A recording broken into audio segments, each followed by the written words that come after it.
جی اسلام آباد high court سے یہ مناظر ہم آپ تک براہ راست پہنچا رہے ہیں۔ آج اسلام آباد ہائی کورٹ کی یہاں پر ایک اہم کیس کی سماعت ہوئی ہے۔ پی ٹی آئی کے وکلاء یہاں پر موجود ہیں اور آج کی سماعت کا احوال پہلے ہم آپ کو بتائیں کہ آج اسلام آباد ہائی کورٹ میں جو اسلام آباد کے 3 حلقے ہیں یعنی 46، 47 اور 48، جہاں پہ شعیب شاہین، علی بخاری اور عامر مغل جو ہیں وہ عمران خان کے یعنی پی ٹی آئی کے امیدوار تھے۔ یہ علی بخاری صاحب جو ہیں NA 48 سے، آپ انہیں دیکھ سکتے ہیں یہاں پر کھڑے ہیں اور مختلف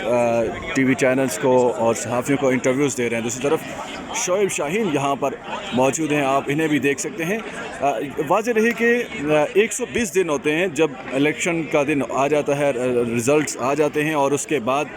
جو کینڈیڈیٹس ہیں وہ اعتراض کرتے ہیں کہ فلاں کینڈیڈیٹ کہتا ہے میرے خلاف دھاندلی ہوئی ہے، فلاں کہتا ہے میرے خلاف دھاندلی ہوئی ہے، میرے ووٹ اتنے ہیں، میرے ووٹ اتنے ہیں، کلیم کرتے ہیں۔ تو 120 دن ہوتے ہیں کہ جب آپ کوئی کلیم کریں کہ میں جیتا ہوں دوسرا ہارا ہوا ہے،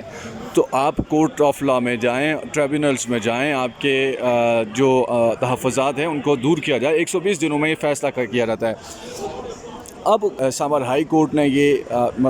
یوں سمجھ لیں آپ کہ اگلے 1 ہفتے سے 10 دنوں میں یا 2 ہفتوں میں اس کیس کو نمٹانا ہے۔ اور آج شعیب شاہین نے یہ گفتگو کرتے ہوئے کہا کہ اسلام آباد ہائی کورٹ سے انہیں ریلیف کی امید ہے، اور اسلام آباد ہائی کورٹ نے تمام کینڈیڈیٹس کو طلب کیا تھا آج جو طارق فضل چودھری ہیں مسلم لیگ نون کے، اسی طرح مصطفیٰ نواز کھوکھر اور دیگر اسی طرح جو آزاد امیدوار کی حیثیت سے جہاں سے جیتے تھے راجہ خرم نواز، جو پہلے پی ٹی آئی کے تھے پھر آزاد امیدوار کے طور پر لڑے اور شامل ہو گئے نون لیگ میں،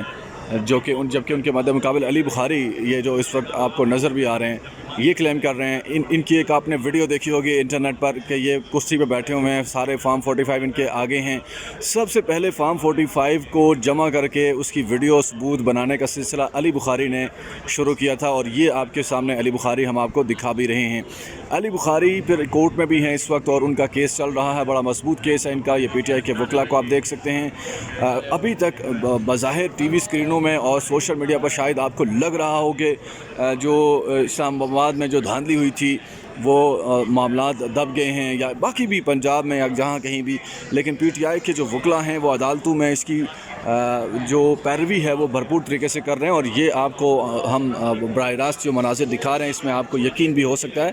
کہ کس طرح سے بڑی تعداد میں وکلاء جو ہیں وہ یہاں پر موجود ہیں اور اپنے جو ان کے بیانات ہیں وہ نہ صرف کورٹ کے اندر بھی رکھ رہے ہیں بلکہ میڈیا کو بھی اپنی بات جو ہے وہ سمجھانے کی کوشش کر رہے ہیں۔ تو آج کورٹ کی کارروائی کے اوپر آتے ہیں واپس کہ کورٹ نے ایک بار پھر آج فارم 45 طلب کیے تھے۔ آج مسلم لیگ نون کے اور دیگر خاص طور پر جو لوگ جیتے ہیں، خرم نواز، طارق فضل چودھری اور ایک اور تیسرے کینڈیڈیٹ جو تھے وہ نہیں آئے، ان کی جگہ پہ الیکشن کمیشن کے لوگ یہاں پر پھرتی سے پیش ہوئے اور انہوں نے کہا کہ جی تمام نتائج جو ہیں وہ بالکل ٹھیک ہیں اور ان کا کلیم صحیح نہیں ہے، ہمارے پاس جو فارم 47 ہے وہ بالکل ٹھیک ہے۔ یہ اقلیتی رکن وکلاء کے ہیں سرون بھیل جن کا تعلق سندھ سے ہے، وہ سلام اور سلوٹ کا اپنا اظہار کر رہے تھے۔ پی ٹی آئی وکلاء ہم آپ کو دکھا رہے ہیں کہ کتنی بڑی تعداد میں یہاں پر موجود ہیں اور کورٹ میں تمام تر پروسیڈنگ کا حصہ بن رہے ہیں۔ جیسا کہ میں بتا رہا تھا کہ کورٹ نے فارم 45 طلب کیے تھے، اب اگلی سماعت 28 مئی کی پڑی ہے اور کورٹ نے کہا ہے کہ تمام ریکارڈ جو ہے وہ اگلی سماعت پہ لایا جائے۔ اگر یہ اسی طرح ریکارڈ فارم 45 کے ساتھ نہیں دیا جاتا اور ٹیمپرنگ اگر دیا جاتا ہے اور اس میں ٹیمپرنگ آ جاتی ہے تو ہر 2 صورتوں میں پی ٹی آئی کے جو کینڈیڈیٹس ہیں ان کو فائدہ ہوگا۔ اگر فارم 45 نہیں دیے جاتے تو اب تو سیدھا فائدہ ہوگا، اگر دیے جاتے ہیں تو پھر اس میں اس کا یا تو فارنسک ہوگا یا کراس چیک ہوگا، کیونکہ وہاں پر پی ٹی آئی کے علاوہ باقی بھی ٹی ایل پی کے آزاد امیدوار باقی بھی اور جیسے مصطفیٰ نواز کھوکھر ہیں وہ بھی پی ٹی آئی کے حق میں ان کا ریکارڈ بھی جاتا ہے، ان کے پاس بھی فارم 45 ہیں اور وہ فارم 45 پی ٹی آئی کے کینڈیڈیٹ سے ملتے جلتے ہیں، جبکہ جو جیتا ہوا امیدوار ہے جیسے طارق فضل چودھری کی ہم بات کریں ان کے فارم 47 جو ہیں وہ بالکل الگ ہیں فارم 45 سے۔ تو یہاں پر عدالت اگر ججز اگر دباؤ کا شکار نہ ہوں، جیسے ملک میں ہم دیکھ رہے ہیں کہ ججز کو ڈرا دھمکا کر ٹیرر پھیلا کر ان سے من مرضی کے فیصلے لینے کی کوششیں ضرور ہو رہی ہیں، لیکن کچھ ججز ایسے ہیں جیسے بابر ستار ہو گئے اور اسی طرح کے کچھ دیگر ججز ہیں جیسے جو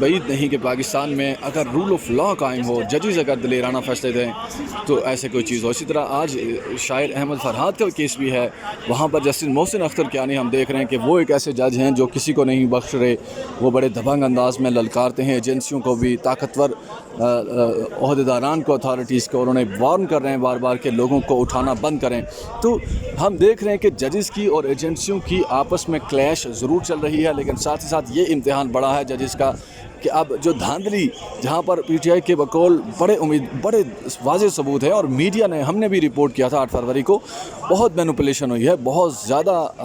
نتائج میں رد و بدل کیا گیا. تو اب دیکھتے ہیں کہ ججز کیا فیصلہ کرتے ہیں.